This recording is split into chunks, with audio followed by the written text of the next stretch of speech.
Welcome to the November 2021 meeting of the Ann Arbor District Library Board of Trustees. If you would like to make a public comment, you can send it via email to ask@aadl.org. You can call 734-327-4245, or you can leave it as a comment on the YouTube stream. President Aleja, please take it away. Hello, everyone. We're called to order. And I don't know about all of you, but I'm looking forward to having a few days off this week, having run quite the marathon of activities this fall. Have you taken attendance, Eli? Yes, I have. Thank you. I just want to note that trustees Vanderbroek and Trudeau are not with us this evening due to last minute family emergencies and that were out of their control. So just letting everyone know that, but everyone seems to be okay. Can I have a motion to approve the agenda? So moved. Thank you. Thanks, Dharma. Any discussion of the agenda? Yeah, Molly? I would like to amend the agenda tonight to include a discussion item in new business about the City of Ann Arbor's unarmed response. There's a proposal coming to the City of Ann Arbor, and I wanted to have a chance for us to talk about it for a little bit. So there's a motion from Molly to amend the agenda to include this discussion topic. Can I have a motion? So moved. And a second? Thank you. Any discussion on the amendment? Great. All right. Can we take a vote on the amendment, please? Yes. Trustee Ackman. Yes. Trustee Kleinman. Yes. Trustee Aleja. Yes. Trustee Moore. Yes. Trustee Solomon. Yes. Motion passes. Great. So we have an amended agenda ahead of us. So any further discussion on the amended agenda? All right, so we will vote to approve the agenda as amended. Okay. Trustee Ackman. Yes. Trustee Kleinman. Yes. Trustee Aleja. Yes. Trustee Moore. Yes. Trustee Solomon. Yes. Motion passes. Great, thank you. So we'll get to that new item or that discussion item in new business. All right, can I have a motion to approve the consent agenda? So moved. Seconded. Any discussion on the consent agenda? Seeing none, all right. Let's have a vote. Okay. Trustee Ackman. Yes. Trustee Kleinman. Yes. Trustee Aleja. Yes. Trustee Moore. Yes. Trustee Solomon. Yes. Motion passes. Terrific, thank you. Have we any citizens' comments so far? I have not received any yet. Thanks, Eli. Moves us right on to the financial reports with Josie. All right, so on the financial reports, you have the check register, which you've approved in consent agenda. But in the check register, in the financial reports, you'll notice under the summary for the 4 months ended October 31st, the steep decline in the balance of the fund balance, and that's due to the move of the money from the fund balance over to the capital fund, and also the payment for the plaza. So we went from almost $8 million to just over 4, and that was expected, but I wanted to point it out in the meeting. Also in the summary, revenue total cash receipts through October 31st equals 17,910,846. The total cash expended through October 31st equals $5,913,097. The actual cash receipts are 97.9% of the budget, and actual cash, 90% of the budget, and actual cash expended is 32.32% of the budget. So we're about just right for this time of the year. So I wanted to say that. And you can see this in the governmental funds in the balance sheet, pretty much where we are is where we expect to be. In the statements of revenues and expenditures in the general fund, I want to point something out, which happens Sometimes, doesn't happen a lot, but occasionally it does. In under revenue, under the interest income, you'll see a deficit. And I want to talk, that is about from both our banks where we hold our investment funds, we had unrealized losses from assets that have decreased in value, but which have not yet been sold. So the value of the funds decreased, but because they have not been sold, there's no actual loss yet to the AADL. It is possible that those values will gain back up to at least a balance, a neutral, or even be worth a little bit more than anticipated. But it happened in both funds, both sets of funds. So the market was doing what the market was doing. And we've had this before, and I just want to explain that what it is in unrealized losses are not actual losses, and until those funds are sold. Yeah. So they're not being sold. So in the different portfolios we have with the banks, we have some funds for 2 years, some funds for 5 years, some funds for 10 years. So we have it so that there's never a year when it's all going to be sold or not, right? So hopefully over a time period, which is what investing is, this all washes itself out. And the finance committee meets once a year with the investment bankers from each institution. We did that this past year.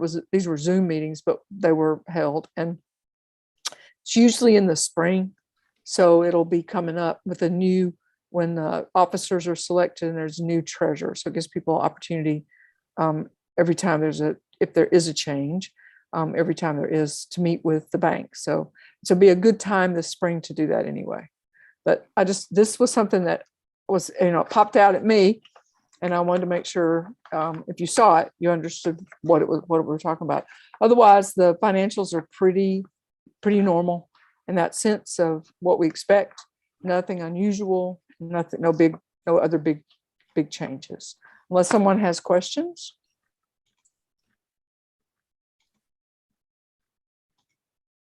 Thank you all. All right.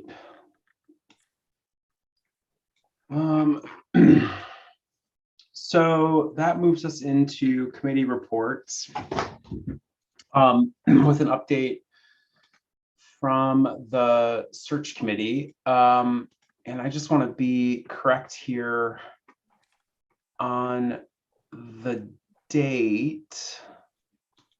I'm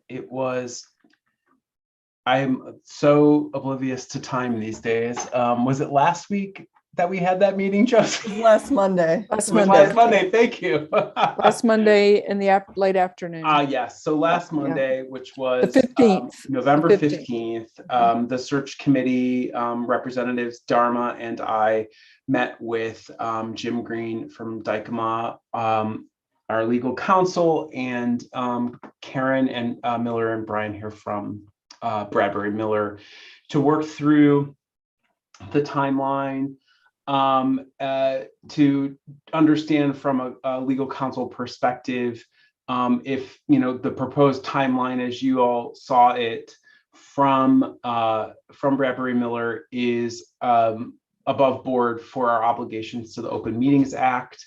Jim's opinion in that conversation was that we can proceed as Karen and Brian have laid out, in terms of the search committee being able to review candidates and recommend to you along the way those that would be moved into semifinal and then finalist rounds, and that the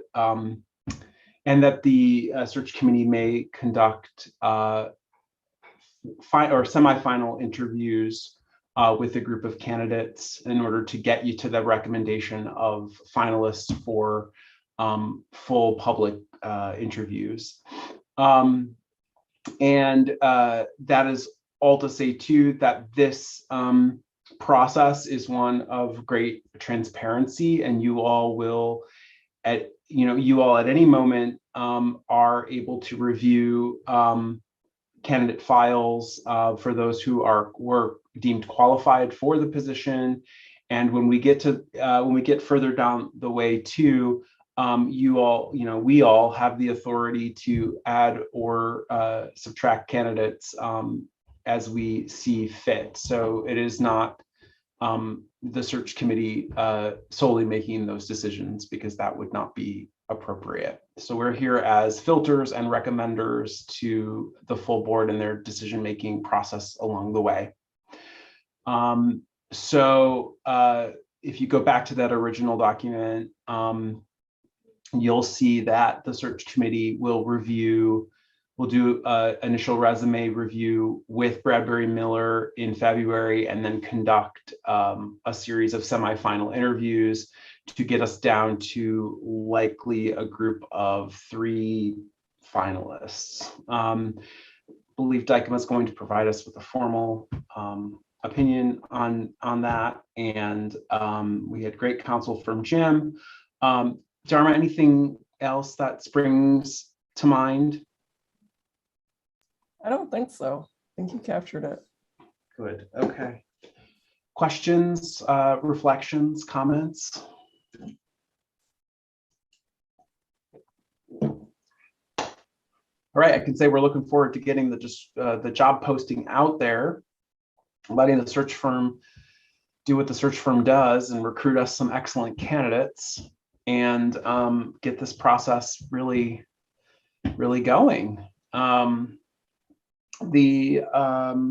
so that's where we're at today. That is the end of our search committee report, and that takes us to Josie's director's report. Thank you. Thank you very much. Are we counting down, Josie? Is this like there are 3 left? Three left. 3 left. Well, no. Maybe 2. No. Well, it depends on you. If you have depends on what we do today. Yeah. Yes, there's a 3rd one. If not, there are 2 after today. I hadn't thought about it quite like that. This director's report is interesting. So I think they're all interesting. Well, this one is really interesting. So we wanted to let you know that Heidi Morse, Archives Library Technician, was published in the latest Journal of Digital Media Management, and her paper examined crowdsourcing metadata at a public library using the Archives, African American Cultural and Historical Museum, and the Summer Game as examples of methods to get this data. And so the abstract is here. And frankly, because I'm going to read it because this is so interesting, I think that I'm going to read the abstract. I think I can see enough of it. This paper discusses 2 strategies for crowdsourcing metadata at a public library archive, leveraging social media networks to identify people and places in photographs, and gamification techniques for large-scale metadata collection. A comparative approach leads to conclusions about best practices for different contexts and goals. Crowdsourcing initiatives encourage participants to build a relationship with an institution or repository.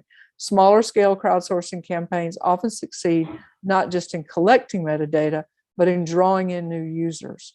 Crowdsourcing via social media can boost community engagement, strengthen partnerships, and raise awareness about collection highlights.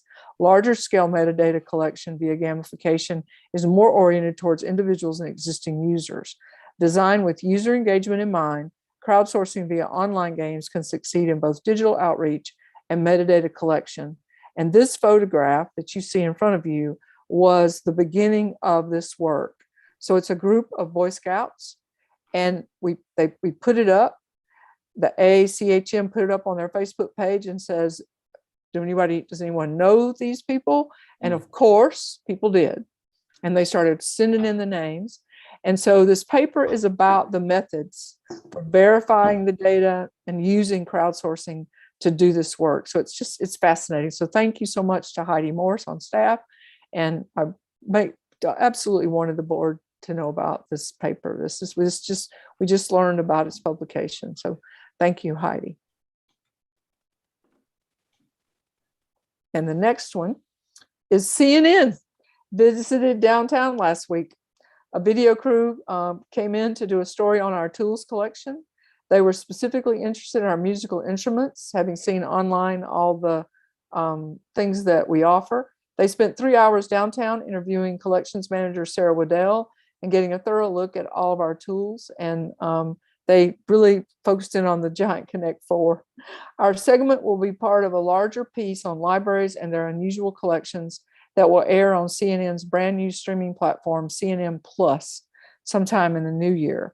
And I want to say that they were straight off the plane from Memphis, where they'd been to the Memphis Public Library, which has done an amazing job with what they're offering their community in terms of radio station access, podcast, recording studio for their local community teens, and so much more. They began a long time ago with the computer lab on Bookmobile to get computers out into really, really, really destitute communities in the near downtown. I lived in Memphis for a while, so I'm familiar with the geography. So it was a proud moment for me personally, for AADL to be paired up a little bit with the Memphis Public Library. So thanks to Sarah and all of the people in collections and the tools acquisitions at work that they do for the AADL.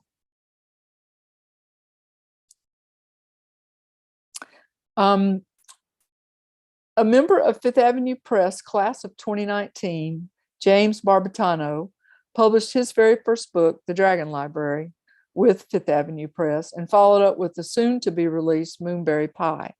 We were so happy to see James and his family in a Fox 2 segment on Tink Tank Animate, a group that helps storytellers with autism work with animation to tell their stories. The Barbatanos have been so grateful to the Fifth Avenue Press team for helping James achieve and continue his dream of publishing, and it's really cool for us to see him branching out and trying new things. Congratulations, James, and appreciate being able to share this with the public in Ann Arbor.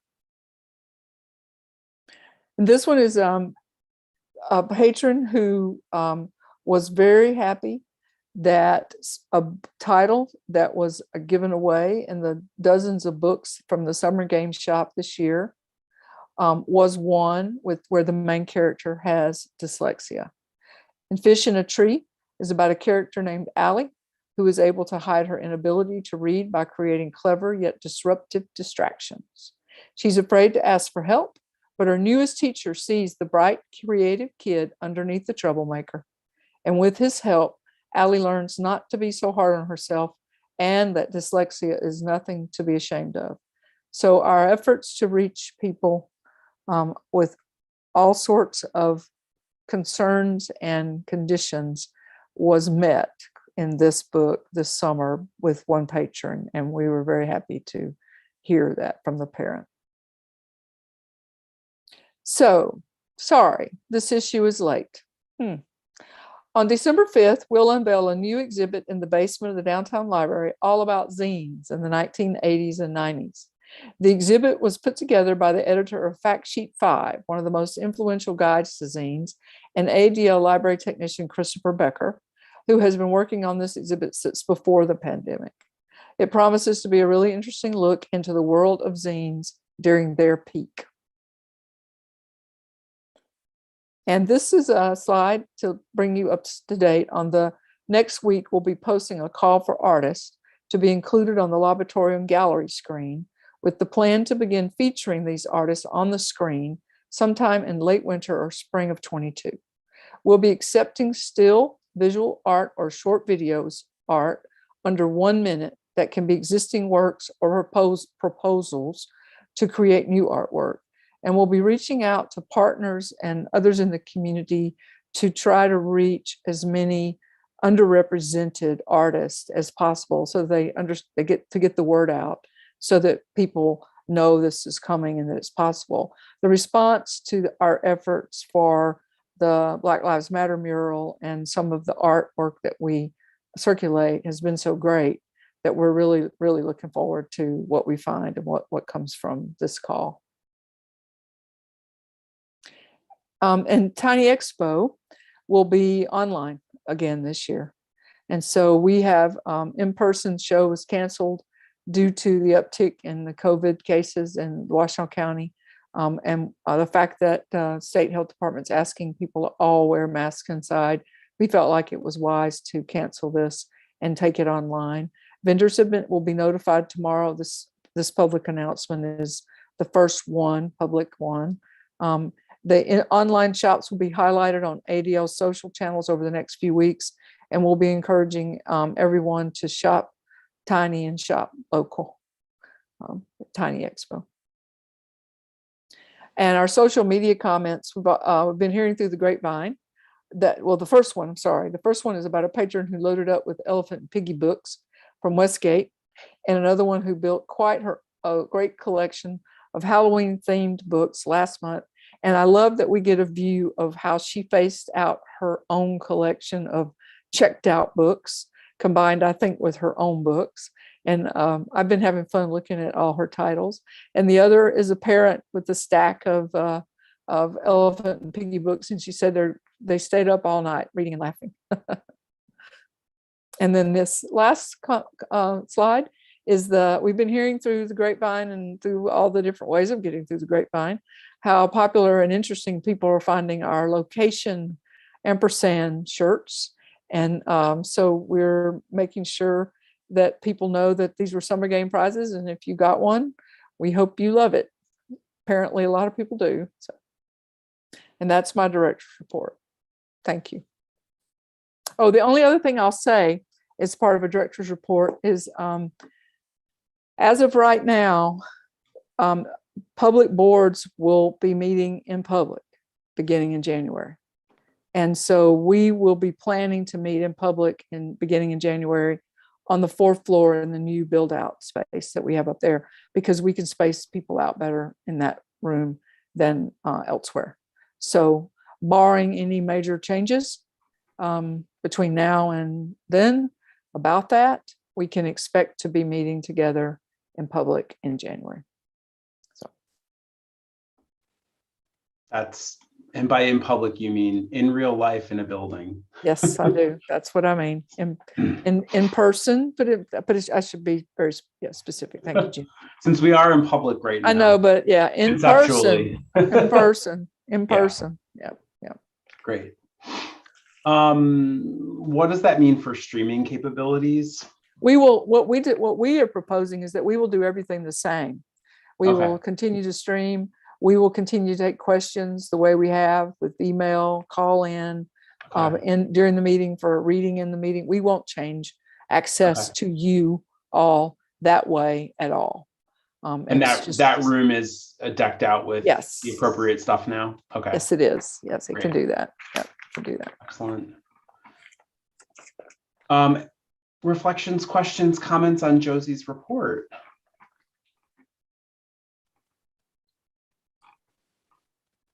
It was a fun one for me. So yeah, I love that. I'm so excited to look at that article. I read the abstract ahead, and that's really fascinating to me. Mm-hmm. And I'm also really excited to see what happens with the artists. I was so pleased with the outcome of the Black Lives Matter murals, and every time I go into the downtown library, I see all the local artists that I love. They're framed, paintings and prints and photographs and everything. So I'm really pleased about that too.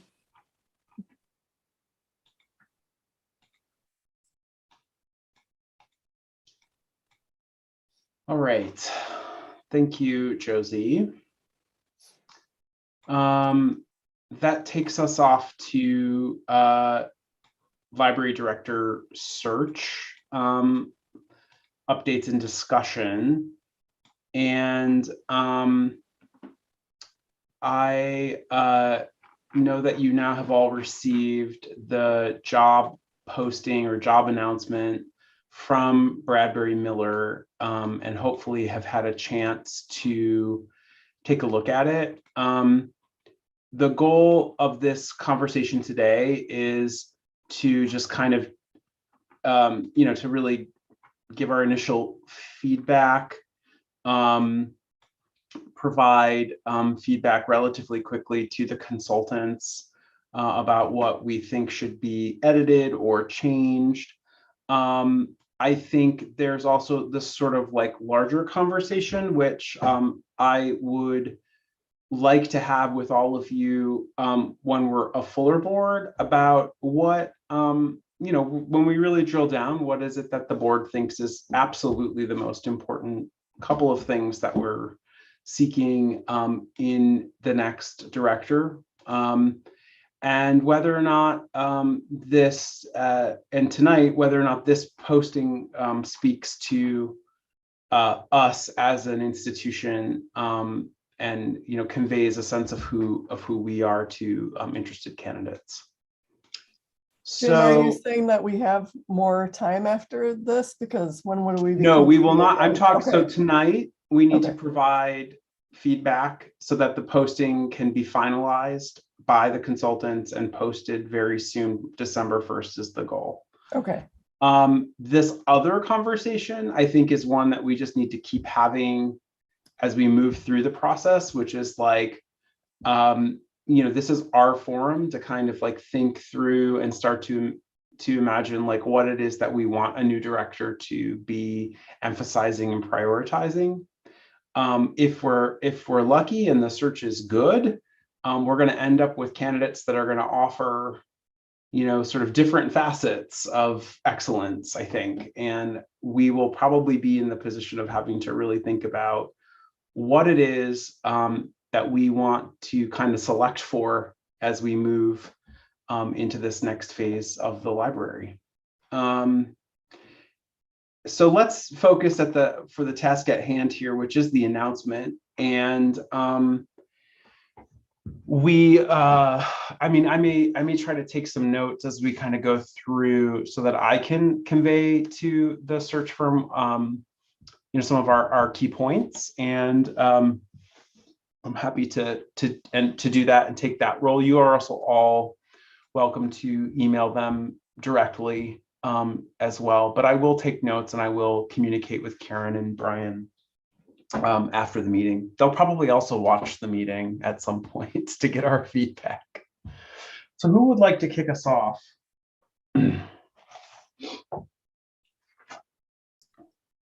I can. Oh, Great. sorry. Karine, I saw you unmute at the same time. You want to go ahead? No, you can go ahead. Okay. I wanted to say that overall, I thought it was really strong. I liked that it managed to capture, I think, a lot of important aspects about the library in the first paragraph.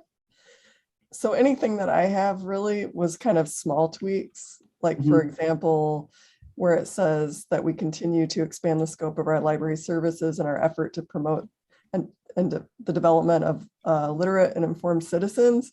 I thought and I know that like they obviously looked at our strategic plan, which I was really happy about, and included our values, but I just thought it was important to have the ending part of that's in our strategic plan, which was like through the open and equal access to cultural, intellectual, recreational, and informational resources. That just seemed, I don't know, I think otherwise you could read it too narrowly. Yeah, I agree. And I sort of had that note as well. I couldn't remember where it came from. I was like, something is being quoted here. And so thank you. So that is in the strategic, that's part of the strategic plan. It is, but with that last bit at the end, which I feel like adds some important context. Yeah. And then my other feedback was under qualifications, which again, I thought were good. I liked that it's, to me, this is a very like, it's a posting that I think invites inclusiveness, because it's not like 10 years of blah, and you can, we talked about having the MLS not being a requirement. So I really liked that. However, I did wonder, and I'm not really sure what I think about this, but how important it is to the role that they've engaged with like an elected board, or not. That was my basic, that was my key feedback. Did others have that kind of reaction? And I don't know, what is our take on it? Because that's really a question of like, do we want a person who has interacted with an elected board in some capacity? So I guess my question is, I don't actually know how common, like what the common structures are and how realistic it is that someone would have had that. And Josie, maybe you, I don't know if you know, or if anybody knows that. I just don't know. You know what I mean? Like, is that like 10% of libraries have an elected board, or? I don't know the percentages, Anna, but for libraries the size of ours and greater, the boards are appointed by government units or are elected.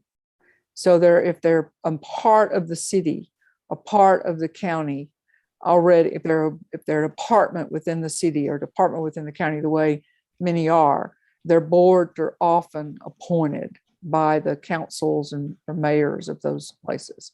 If it's smaller, if it's community board, then it can be often elected. So, it doesn't, governmental board would be more appropriate description than necessarily elected board, if that.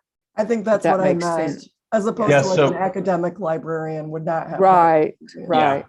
right. So really it's, we could run past Karen and Brian the idea that this person should we should ask them the question of like, how important do they think it is that the candidates have engaged with an elected or governmentally appointed board? Right. Mhm. I mean, from my perspective, it's like,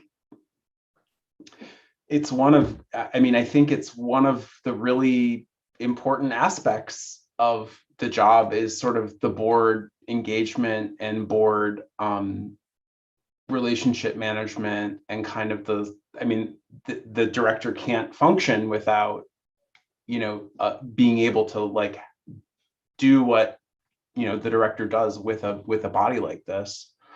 So, I mean, it seems very, very much worth like raising that as a question. We could, I don't know, state that equivalent experience or equivalent. Yeah, I mean, so just, to think about the downside of including it. Yeah. It would be that you're missing a candidate with really good experience in other sectors who doesn't have this particular experience, but like could have,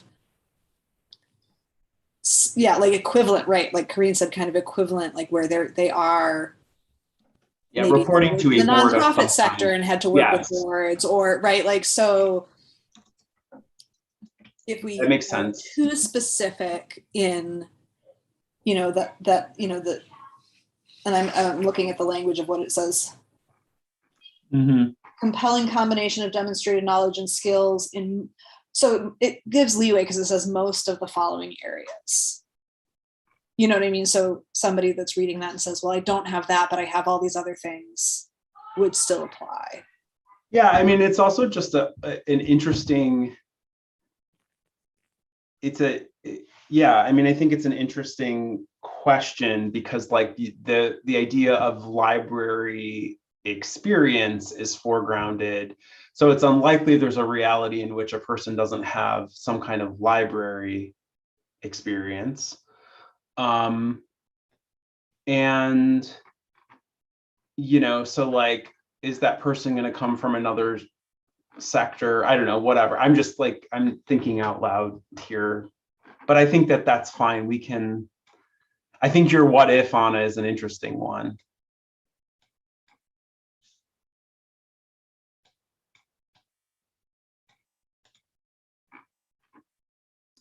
I guess I was just thinking, and maybe this was elsewhere, and maybe I'm using like the elected or government board as like a stand-in for this, but it just seems to me that the public nature of the job is really important.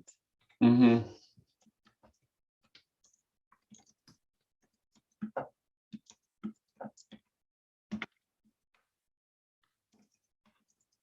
No, I see what you're saying, Dharma, that there isn't something specifically about that like kind of public facing part of the job. Yeah, there's a little bit on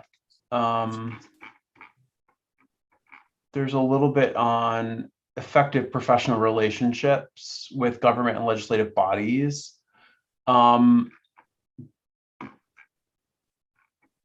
But I think personally, some more deliberate language about public face, spokesperson, representative should be emphasized.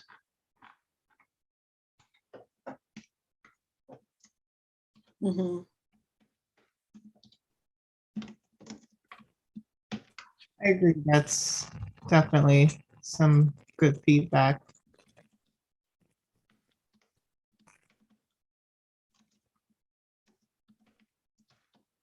You want to shift us somebody else with their feedback thinking kind of away from this particular issue? So we've got some feedback about publicness, board. What else? Might oversell Ann Arbor a little bit too much. I'm just kidding. It was a nice, concise summary. I just don't want them to be disappointed after 6 months. I'm kidding. It did a good job of summarizing Ann Arbor. I also pointed out to Jim that it excluded the township The aspect township, of yeah. of what we do. So that has to be broadened out, and the population number is much greater. Yeah. It's an easy thing to miss, but it has to be put in there. So there's other, I mean, the other thing too is that we don't have, I know that like it's a community profile because you're operating in the community, but we don't have a requirement that the director lives in the district. And that might be worth also emphasizing. It also leads me to this other thing, and it's a question I want to ask them, the consultants as well, is whether or not you would foreground and whether we would want to initiate a relocation fund of some kind in the job posting itself. I mean, one of the things that I'm just like thinking about too is just like how it is extraordinarily, like relocating here is extraordinarily expensive and also very surprising to people when they start to drill down on the reality of living in Ann Arbor, the city. So I can tell you from the policies, finance policies, you as the board have the ability to pay for a move. Yeah. And for this hire. And so whether you put it in the job description or not, you definitely do. So. Yeah, I don't know that it necessarily has to go into the job description. I wouldn't offer it up front either. I would. And I think it's I think it can be the difference between a candidate considering a position and not. I kind of think so too. Salary? At that salary? Depending on where they're coming from. Yeah. And the cost of living in the place that they're used to. I think so. You don't think so? If they're coming from a big market, it's less of an issue. If they're not, it could be shocking. I think we can ask for advice on that too. Don't you think that most people applying for an executive level position think that can be a point of negotiation though? I mean, depends how experienced they are. I mean, probably, but I also think that there's a whole movement around kind of sort of compensation transparency, including things like signing bonuses and relocation bonuses. That would make a difference. And that would bear out to make a difference. I don't know. I think what would happen is someone who is less likely to need it is more likely to ask for it and publicize it. I mean, I just think that's the way it works. But I guess to me, the flip side is if we don't advertise it and they don't know to ask for it, like, I think it's related to what Jim mentioned around just this push towards transparency for equity reasons around salary and benefits and all of that stuff. Could we work on the phrasing?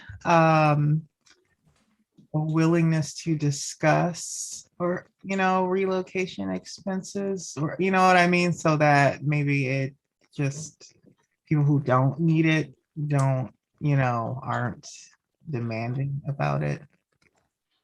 I think that we'll ask them to write the to do the language, and I will just pose the question to Karen and Brian, like, do you think it would make a difference? And There might be good examples of this in the US federal government. If I recall, they do have some postings that say like qualifies for blah, blah, blah. I can't remember what they say, but I know I've seen that, I think, in US federal government positions. So just that might be a place to point them if they don't already know.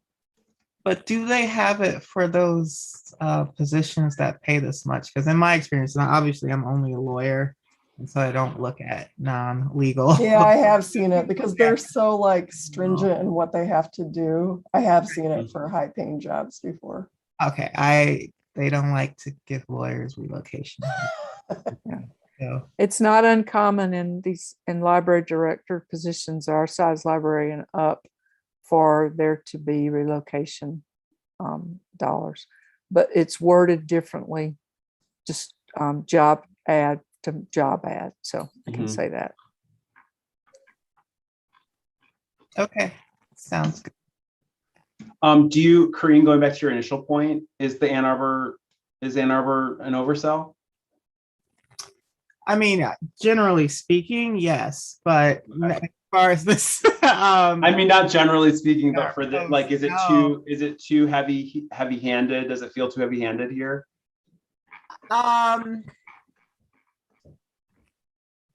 It's not. I thought it was good. It acknowledges, Ypsilanti. It's accurate. I don't want to lay it on too thick, Well, which is why we, may also want to encourage local candidates who are familiar with the atmosphere to apply as well, right? Because they know what they're getting into and have experience. But it's just a fun town. I mean, it'll be interesting. It's a lot you don't know until you get here, and we can't really plan for all of it. Some of it they're gonna have to learn when they get here. So, Well, and I think anybody who's reading a job description, right, like it's supposed to be promoting the town, right? Like being like, Ann Arbor's okay.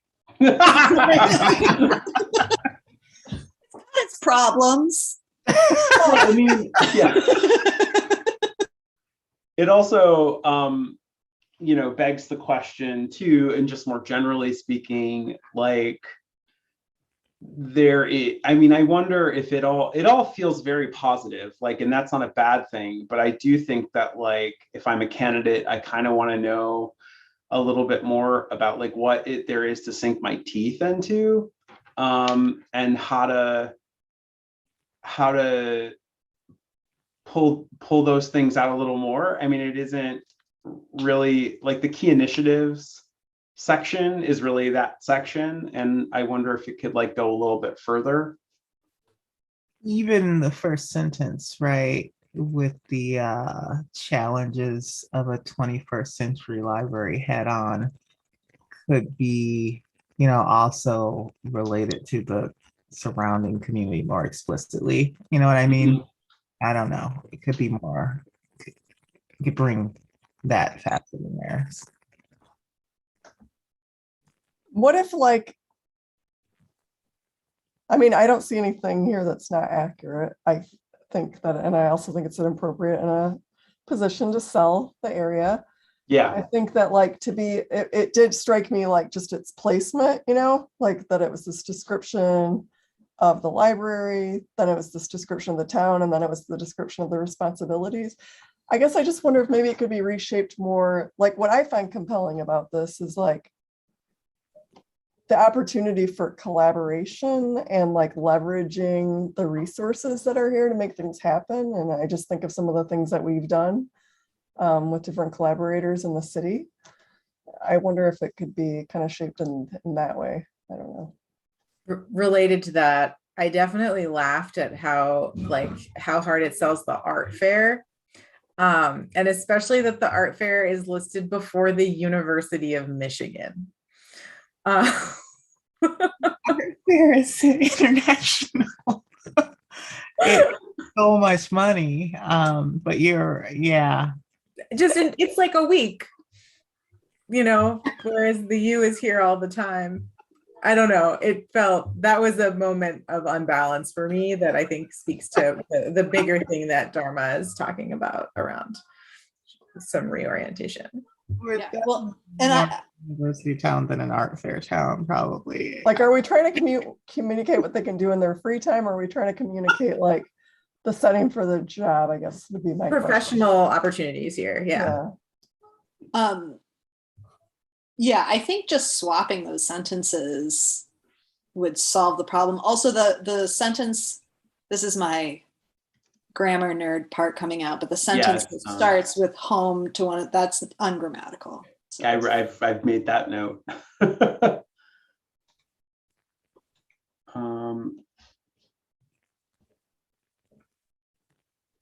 have a couple of nitpicks if we're getting to nitpicks. I can also not quite yet. I do want to come back to this question that you said, like the opportunity for collaboration and to leverage resources. And I wonder if there were a few examples for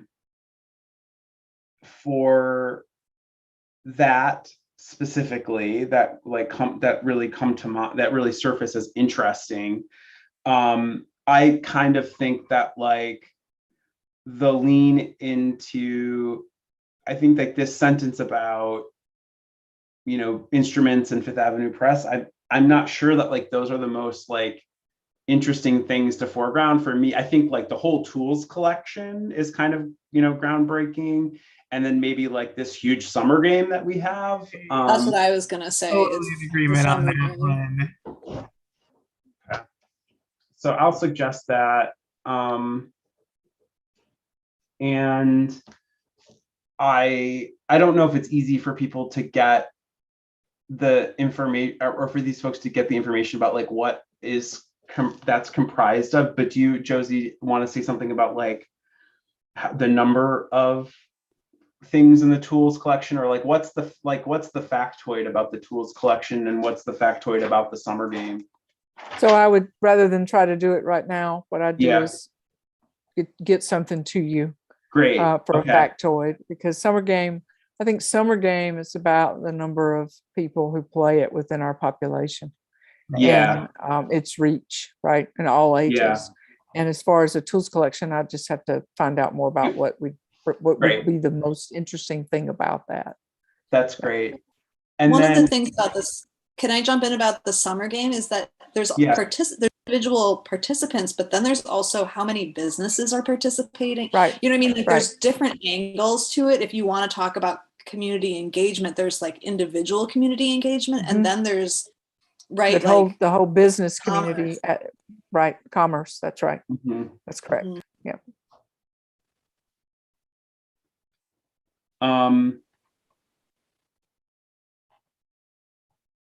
Well, and not just businesses, but also obviously nonprofits and other cultural partners.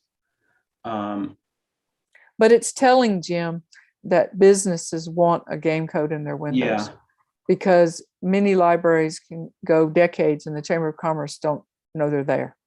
Yeah. And our community, it's very different. The Chamber of Commerce is very aware that we are here. And that is a good thing, very good thing. Yeah, I do feel like that sort of level of community engagement and participation, community like broadly defined, feels a little bit absent from this framing of the library. It felt sort of flattened, like the description of the library as a whole felt. Yes, like it talks about like the 5-star library award and all these things, but it didn't. I don't know. There's some things that make our libraries particularly unique And I felt like that wasn't always exactly there. But I think bringing the summer game in is a big part of it. Expanding the way we talk about the tool collection is another way to do that. And then I would also probably push a little bit on like if we were to say we want to mention a handful of partnerships inside of this job description to kind of signal like the range. I'm trying to think stamps about would be one. I feel like the what? I'm sorry. Stamps could be one. That just was like a recent one that came up, I think. Obviously, we shouldn't just focus on the university. You're muted. The African American Cultural Historical Museum for sure. Yeah. Yeah. And stamps. And I mean, I can pull some to put out in front of you to consider too, but right. I mean, the African American Historical Museum seems very important given the kind of range of work we've done, you know, with them. But I'm not as aware of all of them as other people on staff, and so yeah, I could right. get some feedback, right, at the level of what you're talking about. Yeah, there's something about the description of the organization too that I just don't know if it like describes enough of the sort of sorry, let me complete the first thought, which is the one about partners, and if there are others that come to mind, you know, right now, let's say them. And then Josie will think a little bit about, you know, like I wondered about the library for is the library for the deaf and blind. Library for the blind and print disabled. Thank you. And you know, like those kinds of things. And then more broadly, like moving to the next thought is this idea of flattening, which feels like I don't quite understand from this description just like what a kind of exuberant and I guess like the program, how like diverse the programming is. It's like everything from like YouTube channels to like DIY maker spaces to like our own mini art fair. Like, is that kind of what, you know? Yeah, I think that's exactly right. Like, yeah, I don't think the secret lab is on here anywhere.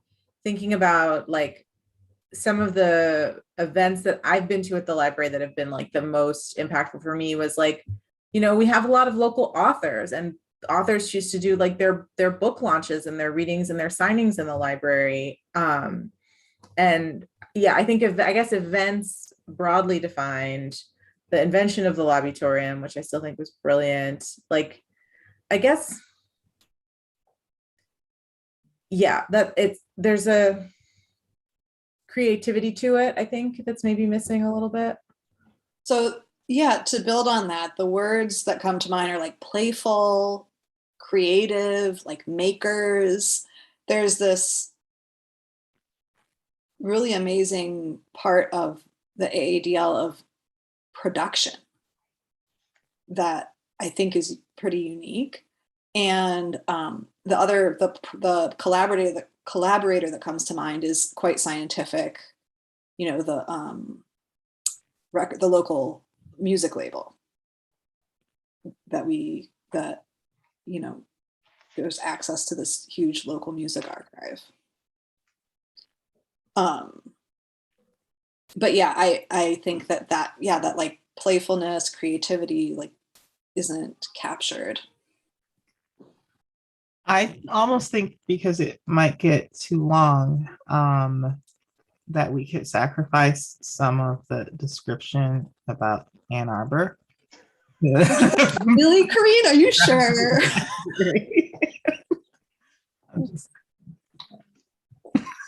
I do think our stats, as far as the number of events, is an important stat to include.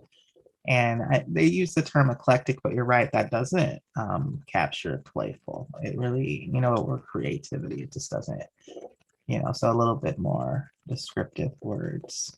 Well, and I actually think if we edited down some of the stuff that's just about Ann Arbor and sort of wove in these collaborative pieces, right? You're highlighting Ann Arbor's organizations and creativity and arts culture while like also talking about the library's connection to it, like direct connection to it, which I think is actually a lot more meaningful.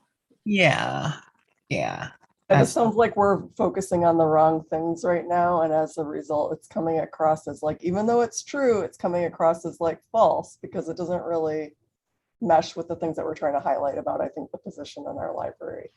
Yeah. I mean, first of all, dynamic nightlife is a stretch, but I also just think that. Well, you're from Pittsburgh, right? So, I mean, come on. Really, sorry. Sorry. But I do, like, I think that there are going to be people for whom the library is more of a draw than the city. And I'm okay with that, but we have to sell the library appropriately. Yeah, I don't know that we need someone who moves here for the dynamic nightlife. It's probably Hey, Ann Arbor is hopping on the weekends. I mean, it's true. I haven't left the house in 2 years, but like even before. Okay. I mean, I sort of, I guess if I were to like summarize all of that, it's like what we really want people to understand is that, or can us understand is that it's like, and probably, so like on one hand, a lot of people who will be interested in this job will know. So it's like, you don't have to describe everything, but you want to signal we want to signal some of the things that feel really important to us because we're the folks that are charting the course, right? And there's something about like it's like it ain't book clubs and like whatever. This is a library that's like the full range of possibilities exist in terms of like service and program. It's and so like that's something that would be really exciting to be a part of. And the other piece would be about how to kind of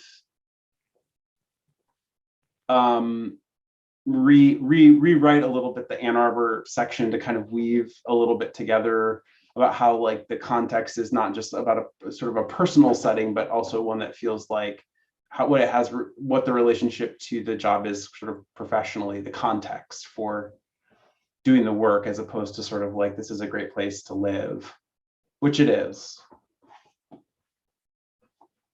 Some of us are up for re-election in a year, so I just want to affirm that I enjoy living in Ann Arbor. I love it's a great place. My Ann Arbor crankiness has yet to get me in too much trouble. Yeah, we critique because we love, and okay, so that's helpful. And I probably will just tell Brian and Karen to watch this conversation so they can sort of make sense of what we're talking about, and we can provide. I'll provide sort of a sketch, and we can ask, for staff to help us kind of fill in some of the blanks on some of the specifics that we've talked about. I think it could be as simple as saying something to the effect of, the library engages with the local music scene, like the rich local music scene, collaborates with all the independent businesses downtown. And you know what I mean? Like it could be just the same kind of like boom, boom, boom, boom, boom of, collaborates with the renowned University of Michigan, through the penny stamps lecture series. You know, I mean, like, so like there's lots of ways that you could do it very succinctly and lists really amazing things, highlighting what Ann Arbor has to offer while you do it. Local artists, including, like, instead of mentioning art fair, I feel like that would be more meaningful. The mural, the book launches, like the book releases. The gallery in the basement, you know, and the, what do you call Finance. that space? I can't even remember anymore. Okay. Lower level. Sorry. Yeah, and I think the key is to capture the energy and diversity of programming, and there are lots of ways to kind of do that. Moving on from that very useful set of reflections and comments. When we look at the responsibilities section, how are people relating to that? I think budget and financial management is missing from that section. Yeah, it shows up later. I think it goes in there too. Yeah. I tend to agree with that. And you know, I think that really one of the questions will be, and I can't remember, I think, you know, Josie and I have talked about this in our relationship as, you know, president and director. But we are in this contract with an external financial service. And so the question there will also be this thing that happens at the beginning of the tenure of a new director, which is to decide how to move forward. And that could involve the hiring of new financial expertise, new financial position internally, similar, or, you know, but that could look similar to what we've had in the past, or look like something different.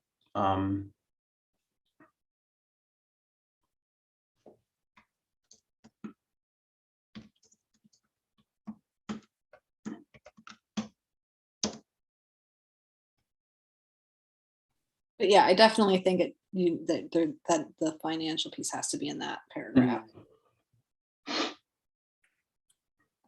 Would you, Josie, suggest that we pull out more strongly, like the fact that we have unions operating internally? Yes, absolutely.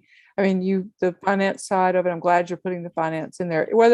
No matter how you manage the financials in the library, whether it's through a contractor or with a on-staff business manager who does that, the director of the library is that person is the one who's held accountable if it doesn't happen the way it's supposed to. And so that person has to be interested in finances. It can't be something just somebody else does. I mean, I'll just say that. But the unions, that's a huge part of it. And I think a person who has background in managing in a union environment, whether they have been a director or not, if they have managed in a union environment, they're aware of how then you must adhere to contract language and to what's available and what's not available to you as a manager in a union environment. So would it be enough when it says addressing all relevant human resources and labor relations issues, like including? You would need to say including those in a represented bargaining unit, right? Represented environment. Yep. Yeah. Right. Just need to be explicit of the fact that there are bargaining units. That there are unions, and a person looking at the job you want them to know there are bargaining units. Yeah. That will matter to some people. Right.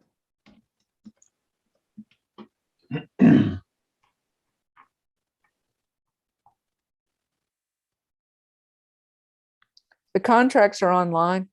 So if someone's looking seriously at this job and they can look at those contracts, they can see that we have a very fair and very collegial relationship with our unions. I can see that.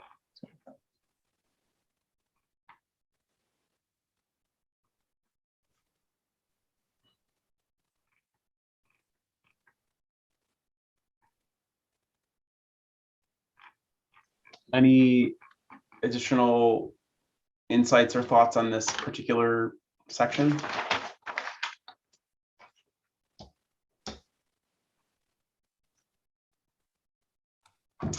I felt, and this might actually get addressed by what we've talked about in the beginning, that I want a bit more about the community and public engagement piece. But I think if we emphasize those things more in the earlier paragraphs, then I'm okay with not having them in this paragraph. And can you just say a couple of sentences about when you say public engagement, are you talking about like a very, so one way I read that, I guess, is that I hear like, we have a very vocal user base, like very, like, and we see that through social media, and like people are not afraid to like talk to us. Yeah. Yep. That's definitely a chunk of what I meant, was like literally engaging with our public who engages with us quite a lot. I mean, like, yeah, bringing the summer game in, I think gets at that as well. Yeah, I think that you got it.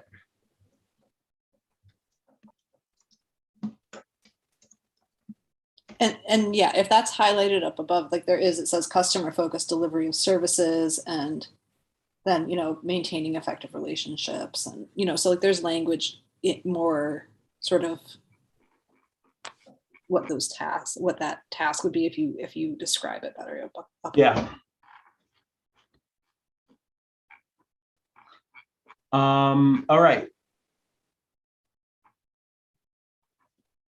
Anything else specifically as you look down through those qualifications, through the links that are provided?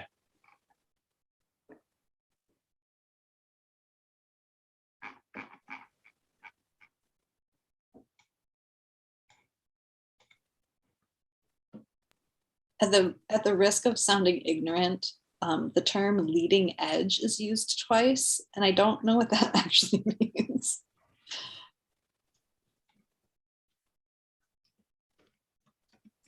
As opposed to cutting edge. Yeah, it was used twice, so I just was like, is this like signaling something that I don't understand? Or is it just like cutting, like kind of a different way of saying like innovative? I think different way of saying innovative, and also just the first to try things and others follow, right? Okay, yeah. I mean, I don't have a problem with it. I was just kind of like, am I like, there's something that I'm missing? I think it's a pretty, like, I mean, I get what it means as a kind of businessy sort of innovation space term. Maybe not using it twice though. All right. People want to nitpick? I really only have one at this point, which is in the first paragraph under key initiatives. One of the things is spearheading the organization's DE&I values. Yes. And to me, that sounds like you're starting something when I think it's it's not that. It's the values are already in place. A lot of the work is already happening, and it's about like stewarding, shepherding, upholding, deepening. There are many verbs. How about advancing? Advancing. And I also don't think it's values. I think it's like programs and action. Yeah. Initiatives. Initiatives is probably inclusive of everything. I mean, values are important. The values are important too, but this is a key initiatives, so it's action oriented. I want it to be action. Yeah, I had the same note. This was a question more for Josie. Does the director, well, how do we process this idea of advocating for funding? Well, the way I do it now Yeah. is I keep in direct contact with all of the finance staff in all of the townships and with the finance staff at the city and the county, so Yeah. that I make sure they remain aware of us, like we're here, and anything that might be coming up within county government or state government that would impede or impact on library tax collection.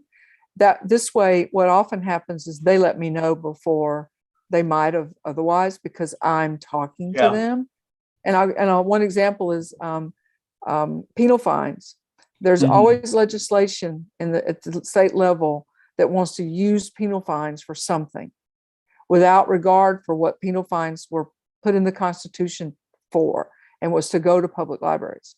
So penal fines are always want to carve off penal fines for this or carve off penal fines for that. It's one thing for the Michigan Library Association to be, lobbying. It's something very different for me to be able to talk to state representatives and senators about this and know the right words. And I know the right words because of who else I talk to in the finance world around the library. It brings us up to a place where there's respect for our knowledge and how well we steward, so that we're often given information before we ask for it. So that's what I call advocating for funding. Jim and other communities, libraries have to go out every 10 years and beg for their millages. We do not. So it means something else here, that it's likely to say something to candidates who are coming from libraries that actually isn't what we mean by it. So I think the use of it is in that way is a little questionable. Does that help? Yeah, I mean, that was sort of thank you for talking through that, because that was like one of my questions in the sense that, like, we have this perpetual millage. I know that you participate in, as a kind of member of a professional community to broadly to advocate for funding, but given our really positive situation of the perpetual millage, like, it's not, what I don't want to communicate is that this is like the kind of work that you just, describe, where you have to go and sort of like ask or negotiate for your allocation. Right. I'm not having to do that.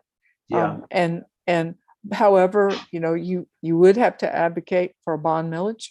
Yeah. And if the library were ever to do something with Headley, that would be, but if the person has a relationship with all those in community and county and state and local government, where those, like for instance, when COVID started happening, I was on the phone immediately wondering what was going to happen with tax capture and what might occur if we had to give money back, if things changed so that we had to then give money back.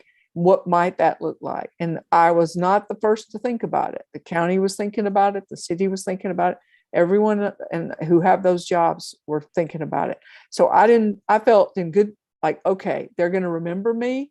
They're going to make sure I know, and I don't have to plague them with my questions. And but I asked the question. And that's the kind of finance work at that level that Ann Arbor District Library needs to be doing. It doesn't, in the ongoing part of it. Okay. And I'm not sure how to capture it, but I mean, that is one of the selling points of this job, I think, is that you don't have to do that. You have stable funding. If you put it stable funding, that says a ton to someone looking at a job. Yeah, their job is, they're not fundraising, they're not doing development, they're not begging for local governments to pay up. You have stable funding. So it might just be worth underscoring that there is mention of the perpetual millage Okay. Hey, folks, do we want an Oxford comma or not? Always yes to the Oxford comma. Yeah. Agree. And get rid of the double period or double spaces after period. That was my next sentence. Gosh, it's like we got a bunch of librarians here. Sorry that I'm like this. You're in good company. Yeah, it's like librarians and grammarians. What a wonderful, wonderful pairing, wonderful pairing. I have a line edit of the first sentence. Okay. Okay.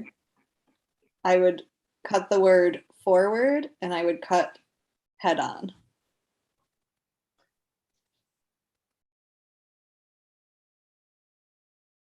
To lead the organization and find imaginative ways to meet the challenges of the 21st century library. Got it.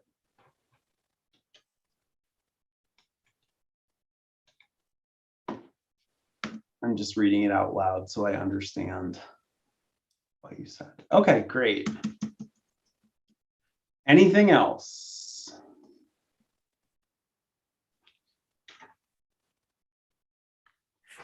Okay, that was a meaty conversation. Thank you.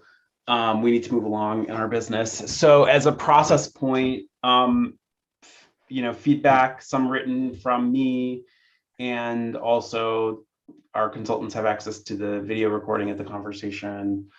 And then the search committee will look at the revisions and give the final feedback so that we can just continue to advance the process if everyone is comfortable with that.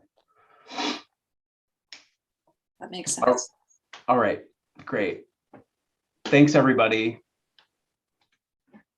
Oh, I love when all the minds get together and work to make stuff better. Great. So that brings us, I believe, into new business. Is that right? And we have a resolution adopting a new policy, or a resolution adopting policy 8.24, COVID-19 vaccination and testing. So I'm just going to ask Josie to kind of contextualize this for us. Okay. On November 5th this year, the Federal Occupational Safety and Health Administration issued an emergency temporary standard called an ETS that requires all employers with at least 100 employees to establish, implement, and enforce a written policy mandating that each employee either be fully vaccinated against COVID-19 or submit to weekly COVID-19 testing and wear face coverings indoors. OSHA clarifies that the ETS is meant to strongly encourage employers to stipulate that its employees must be fully vaccinated against COVID-19. If the OSHA and or my OSHA ruling becomes effective and legally binding upon the ADL, this policy would be the directive of the ADL.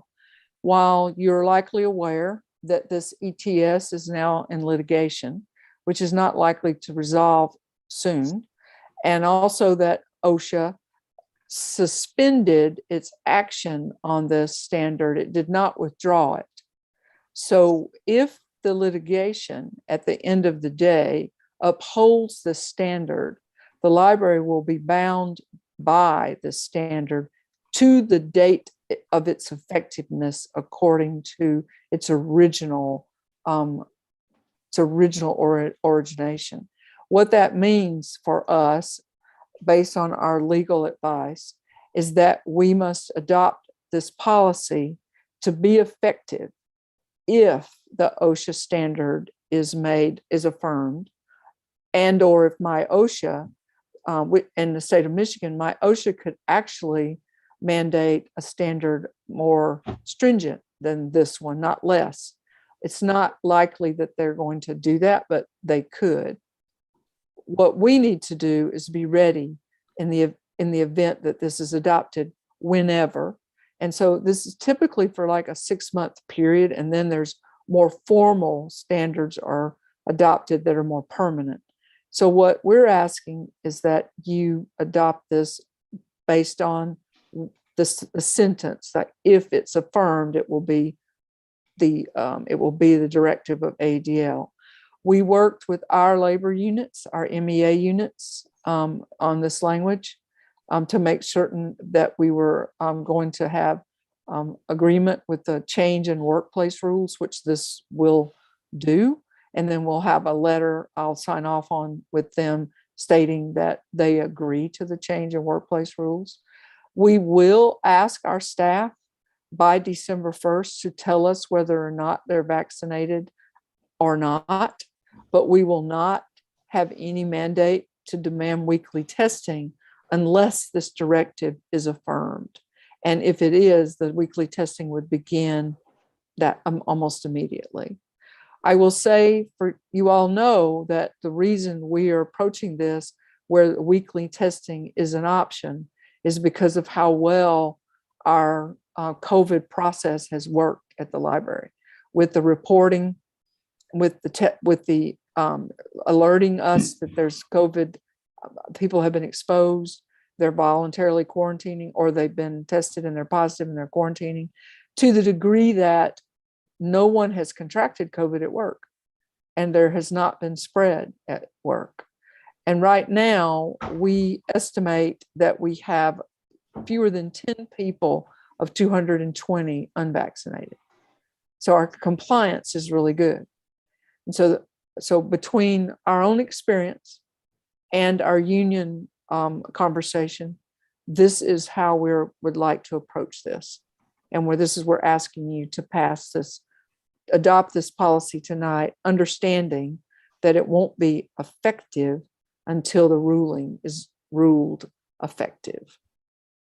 And Thanks. I'll answer questions. So. Yeah, thanks, Josie. So what I'm going to ask for is a resolution, or is a motion to accept the resolution to adopt COVID-19 vaccination and testing policy.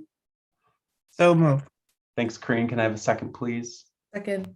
Thank you, Molly. And Molly, would you, if you have it in front of you, go to page 32 and just read the resolution to us from whereas.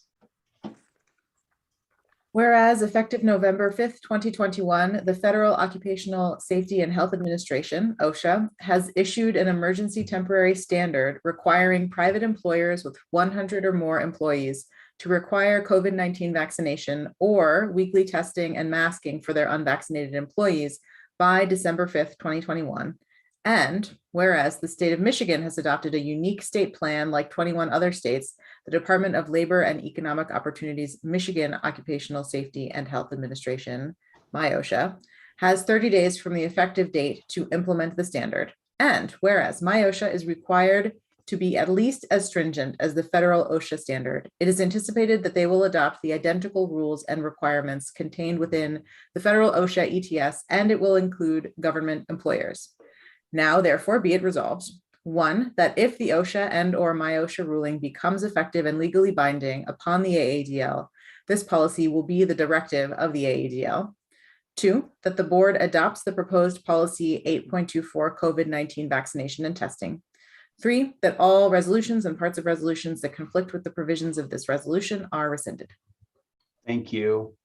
Discussion. Any additional questions for Josie?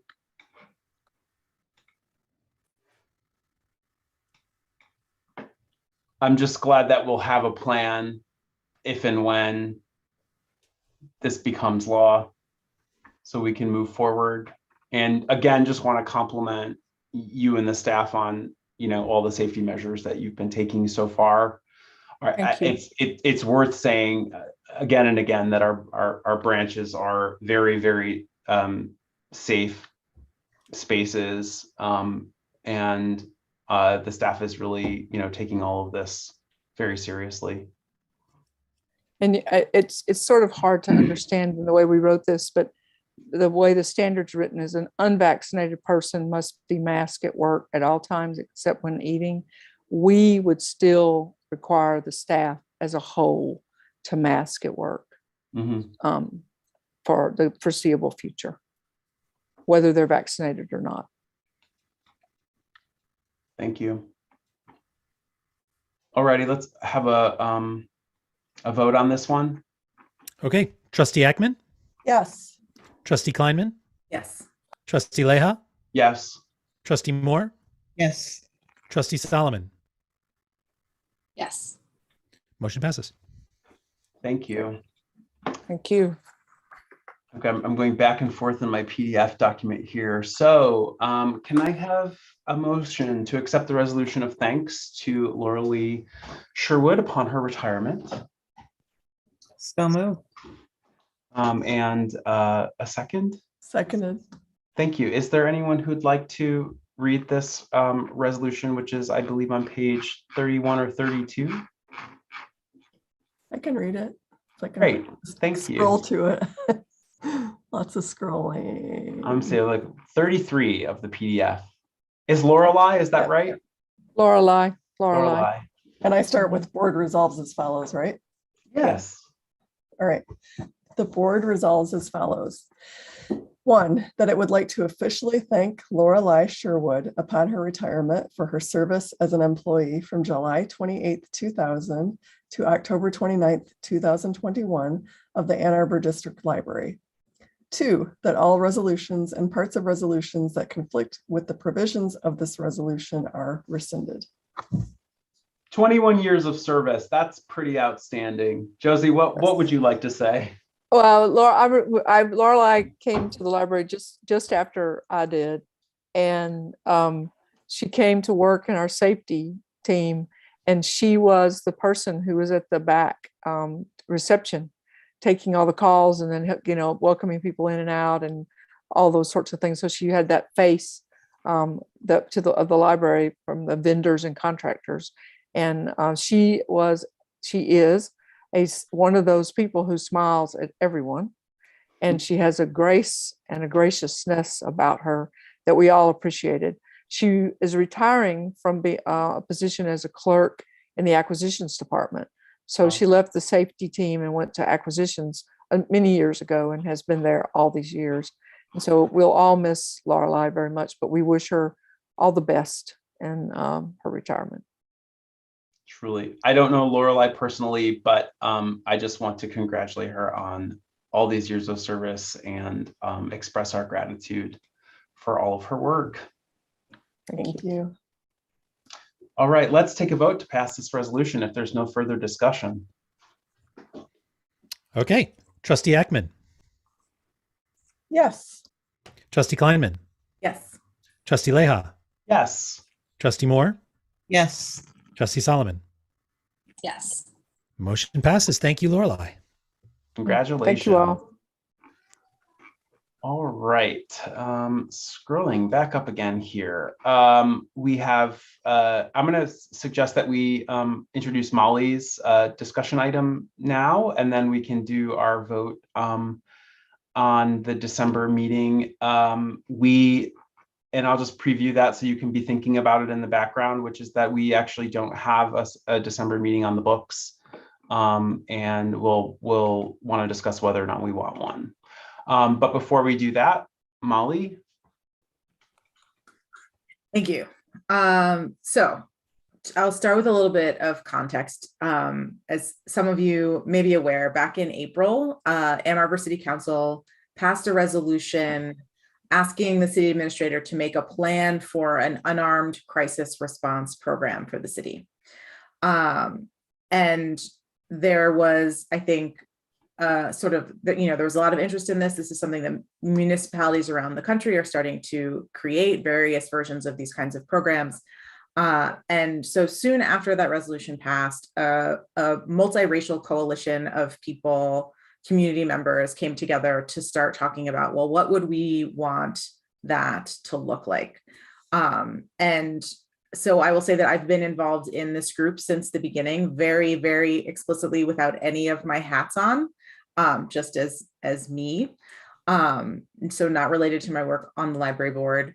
The group includes faith leaders, social workers and therapists, public health and healthcare workers, researchers, community builders, racial justice organizers, and activists. And so it's a really broad coalition. And basically, this group has come up with a plan around, like a a proposal and a plan for an unarmed safety response for the city of Ann Arbor, basically in advance of the city releasing its own plan, which is going to happen on December 6th. And because the library is a regular user of the current system, where there's a non-emergency line that the library can call in situations where there needs to be a well-being check for someone who's in the library, or, the library is very good already, I think, at dealing with a lot of disturbances without the police, but there are times still when emergency services are called. And so I thought it was important.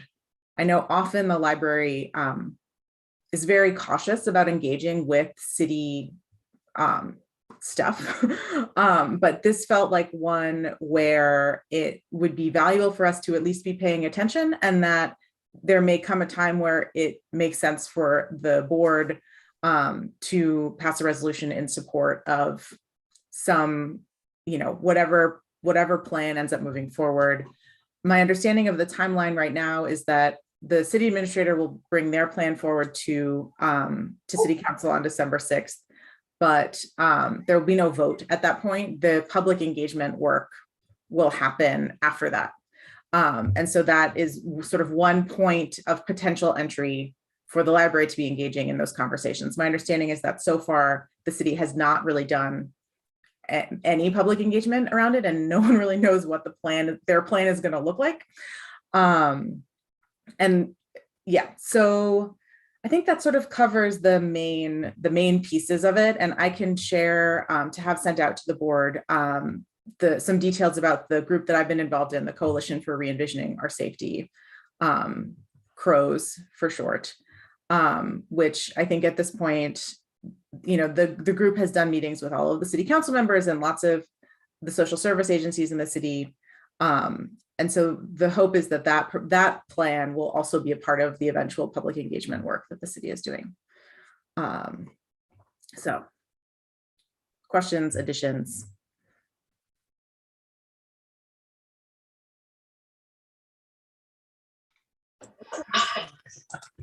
I wasn't aware of this work.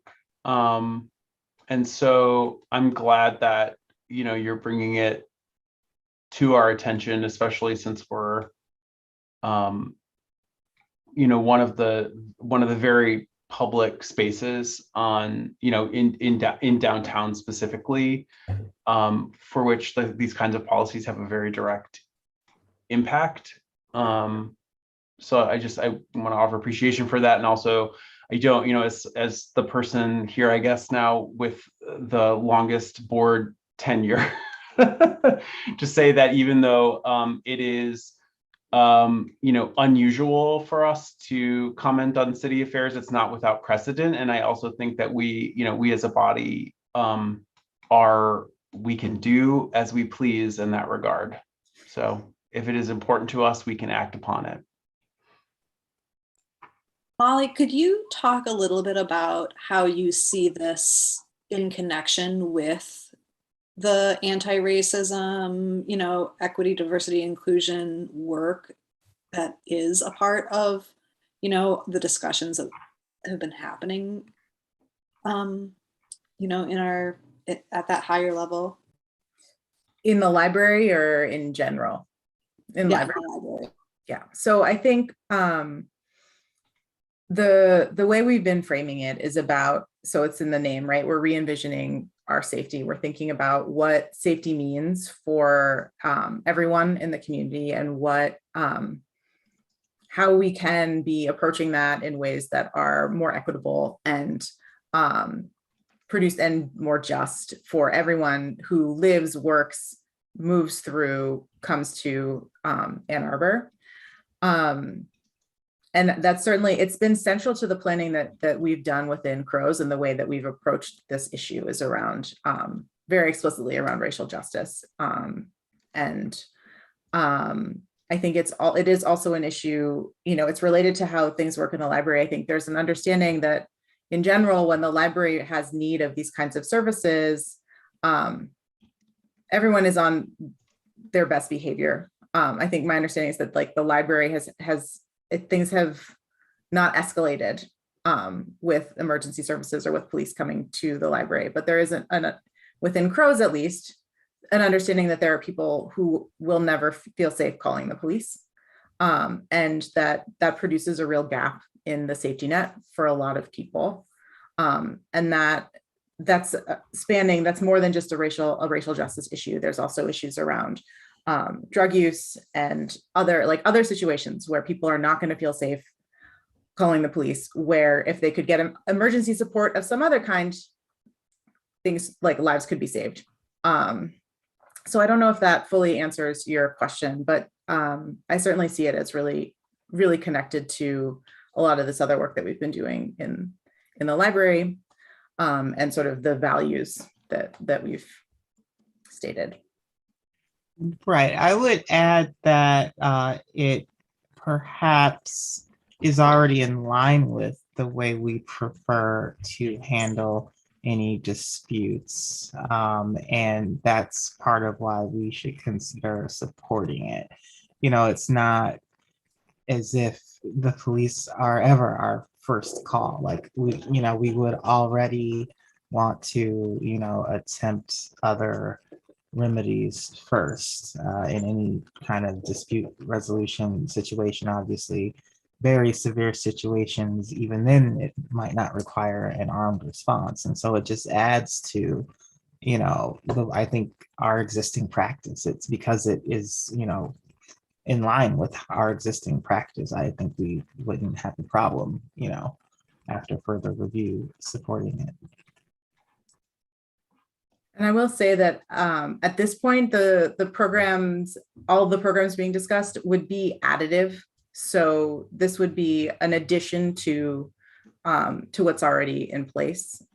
There's no talk of taking away or replacing. The Crow's proposal involves creating a new emergency number that's not 911, that gives people an alternate number to call, but 911 will still be there for people to call if that feels appropriate. Jim, did you have something else you wanted to? Yeah, no. I'm sorry, Molly, did I miss? I've been watching the conversation online and I've been having a hard time accessing the full report. Can you just tell us where we can find it? I'm not sure that the full proposal has been yet. Oh, okay. No wonder why I couldn't find it. We've been rolling things out in pieces, partly just to sort of contextualize appropriately. The members of the group have been meeting with council members over the last couple of weeks, and I believe that today was the last council member meeting. And so I think any day now, we're going to actually share the full proposal, which does have quite a bit of detail. And as I said, it's based on months of working with other communities around the country that have created these kinds of programs and learning from them. And so it's all like very deeply informed by what's happening elsewhere.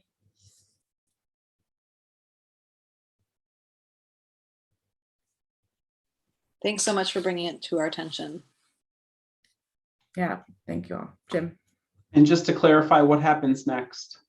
So the city administrator will present their plan to city council at the December 6th council meeting. Okay. My understanding is that the council will not be voting on anything at that point, but a public engagement process will begin at that point.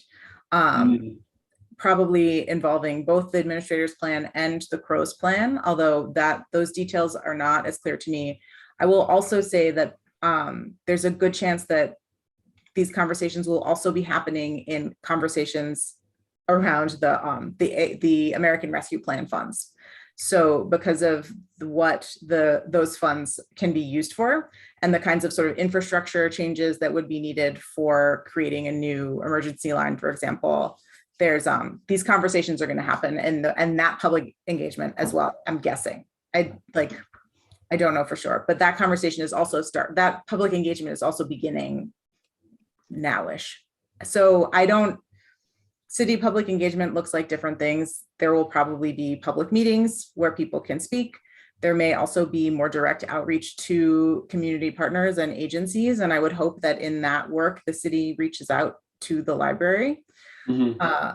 But I don't there's a lot that's unclear still about the process, but that's part of why I wanted to get it on everyone's radar now, so that if something has to happen a little bit more quickly down the line, the sort of foundation is there for all of us. It would be, so I think part of what we would want to do is like check back in on this topic, like probably in January. Yeah. It's also possible that if there was interest from the group, we can have, you know, members of the citizens group report, you know, to the board. Similarly, we could also invite someone from city council or city government to speak on the topic as well. Okay. If for nothing other than like we should be informed about how this is playing out in relationship to our operation. Yeah, that sounds Okay. good. I will keep everyone apprised as I learn and understand more, and we can consider what the appropriate next step for us is once we have more clarity on the city side. Yeah, so let's make a note, Josie, to throw this on the agenda in January regardless, and then we'll kind of figure out what to take from there. Okay, that's fine. And we did receive, Molly, you'll be glad to know, the Crows flyers for posting to let the community be more aware. Those went up, those were sent out across the library system today. Great. So, yeah. Awesome. Yeah, so that's happened. Yeah. Good. All right. Thanks, everyone. That moves us into last item of business, in new business, vote for regular December 2021 AADL board meeting. Josie and I have been in conversation about this in our one-on-one meeting. I would suggest that we forego having a meeting in December. We have all been working quite hard and diligently on the search process, which has meant extra meetings for us in the last couple of months. I don't believe there's any business that needs to be, any formal business that needs to be accomplished that would require us to have that meeting. That would essentially put us then on hiatus for December, and we would resume meeting in January. I'm gonna assume that first meeting, I can't remember actually if we laid out a time, but I would assume that first meeting would be third week of January, although we may need to, or that's actually, I'm sorry, we do have it. It's on the 24th. Yes, you do have it. Yeah. We have our first meeting in January is on the 24th, which I think gets us off of the MLK holiday when we would normally, I'm so out of sync with our schedule. Actually, no, that is the normal time because we now meet on the last Thursday, right?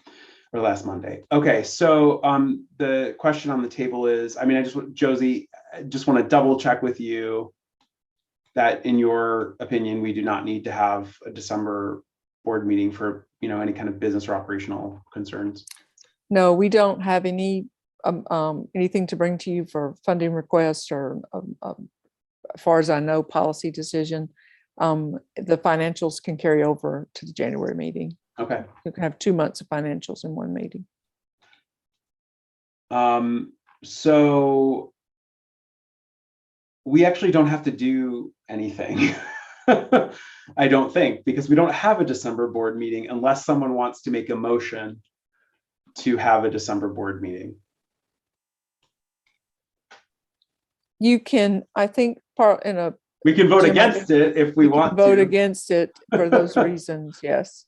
Yeah. It's on the agenda, so you can vote against it for those reasons. So, or you can say where you can all agree to table that discussion or whatever. I actually don't think we need to do anything. Yeah. We don't have a motion Okay. at hand, and we don't have a meeting in December. So we don't need to do anything unless someone wants to put forth a motion, which I'm not seeing any hands raised. All right. I do just want to highlight though that our next meeting will be in person. Yes. Yes, it will. Yes, it will. Or at least I have to Yes, it will. Yeah. Get there. Indeed. Yes. Work your, And we work your, will, and we will, masks are all required in the library. We will space you all out. The room will allow for spacing for people who are there. So, and we'll stream and give people opportunity to participate the way they have been now. So, Probably also worth saying that like we're literally not allowed as board members to participate remotely, correct? correct. Yeah, okay. That's right. yes, we are required by the law to convene in person in a building. Mhm. All right. That takes us to citizens' comments. Anything coming in? Eli? Yes, I've received one on YouTube from Heidi Pratt, which says, "Great discussion tonight. Thank you all for your time and commitment of service to our library and the community." Thanks, Heidi. All right, everyone. Well, with that, we've reached the end of our meeting. I wish you a happy holiday and oh my gosh. Happy New Year. Happy New Year. Happy all the happy holidays. Yeah, all the Whichever happies, ones yeah. you do or don't celebrate. I wish right, you right. some rest and relaxation. And I look forward to seeing you again in 2022. Where Yes. did the year go? Thanks, everyone. Yeah, bravo. Thank you. Take care. Thank you. Take Thank you. care. Good night. Good night. Bye.